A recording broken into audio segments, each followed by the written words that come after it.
Wah, ada pundi jadi pinjol semi ilegal dan bahkan ada yang bingung apakah ada pundi ini pinjol ilegal atau pinjol semi ilegal. Nah, sebenarnya ada pundi ini legal apa enggak sih? Gini loh teman-teman. Menurut saya pribadi itu nggak ada yang namanya semi ilegal, ya.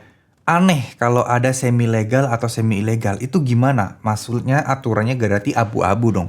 Segala sesuatu yang tidak legal atau mungkin ya ambigu itu pasti sama OJK udah akan disikat.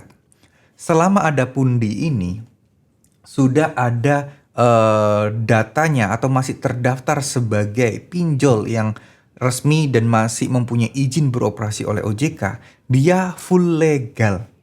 Adapun kalau perilaku mereka, tata cara penagihan mereka, sistem beroperasi mereka itu mirip-mirip seperti ilegal gitu ya, yang meresahkan tentunya, yaitu kita nggak bisa sebut semi ilegal. Ya mungkin boleh kita sebagai ungkapan aja, wah semi ilegal nih, jelek nih, dan lain sebagainya, boleh, silahkan, itu hak kalian masing-masing.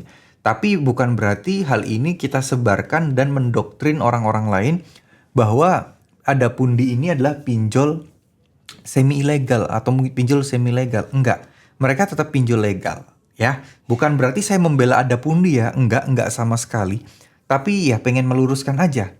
Apa sih semi ilegal itu sebenarnya gitu loh. Nah, kalau misalnya teman-teman galbay di ada pundi gitu ya dan teman-teman merasa kayaknya aman buat digalbay dan lain sebagainya, ya, sebenarnya semua pinjol juga aman gitu loh, tapi tetap akan ada konsekuensinya. Nah, konsekuensinya inilah sebenarnya yang sudah diatur di OJK dan menurut saya sebenarnya tidak berat-berat amat. Jadi kalaupun kayak kita itu pengen beli, pengen apa ya?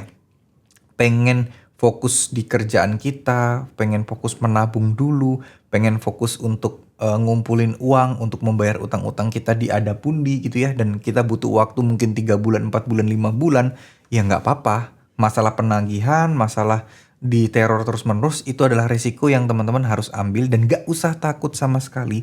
Insya Allah akan aman-aman aja. Tapi sekali lagi ya teman-teman ya, jadi apa ya, kalau masalah DC dan lain sebagainya itu masalah random aja. Jadi ada yang berpikiran kalau saya juga nggak tahu ya istilah semi legal dan ilegal itu apakah berkaitan dengan punya DC lapangan atau tidak. Kalau mungkin ada beberapa pihak juga yang bilang kalau pinjol ini nggak punya DC lapangan jadinya semi ilegal, ada. Ada juga pinjol yang melakukan pelanggaran-pelanggaran tapi tetap diakui OJK itu semi ilegal, itu juga ada gitu ya. Jadi nggak usah pusing masalah itu selama itu terdaftar di OJK secara legalitas ada, berarti itu pinjol legal. Yang mana mereka pasti masih mengikuti aturan-aturan yang berlaku. Kalau mereka melakukan pelanggaran, gampang, tinggal kumpulkan bukti dan laporkan. Ya, itu aja cukup. Oke, terima kasih. Wassalamualaikum warahmatullahi wabarakatuh.